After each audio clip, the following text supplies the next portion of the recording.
Hi there, good morning, good afternoon, and good evening. On this video, I'm going to talk about how to edit your labels on your ranges or chart on your Excel. Okay? As you can see on my background right now, I have Excel run up. I have Excel opened up right now with a few data right here and a specific chart. Okay? Let me just remove that back right there. Perfect. Just enlarge this, make sure everything's good. And this one also, so you can see it properly.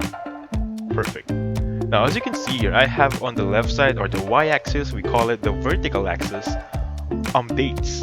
On the last one over here is going to be the horizontal axis or x-axis. I have a specific numbers right here. Okay. And that being said, from here, how can I edit this one right here?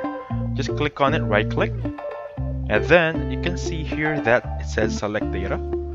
And then I'm gonna choose the horizontal since I'm trying to edit the horizontal or x-axis, this one right here. Because on the left side, this is gonna be the y-axis, okay?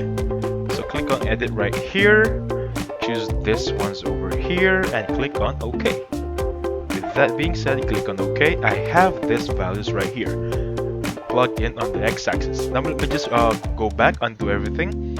Before you get a chart, let me just let you guys know that you cannot create a chart without data on your Excel sheet. For example, you cannot insert a blank chart. Let me just try an example right here. I'm gonna try inserting a chart over here. For example, I insert this one, a sample line chart. I will have no data, it's just gonna be a blank page right there because I don't have data right here.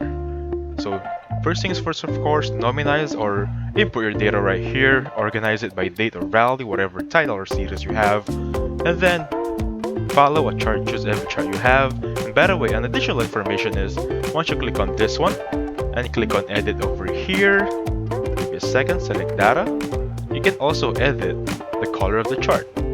Okay, you can also do this, that one over there, or this one is much preferred. I prefer this one right here. Okay, so that being said, that's how you edit your labels on your chart, may it be x-axis or vertical axis, which is y-axis. So thank you so much for watching. Please hit the like button, subscribe. Have a safe one, guys.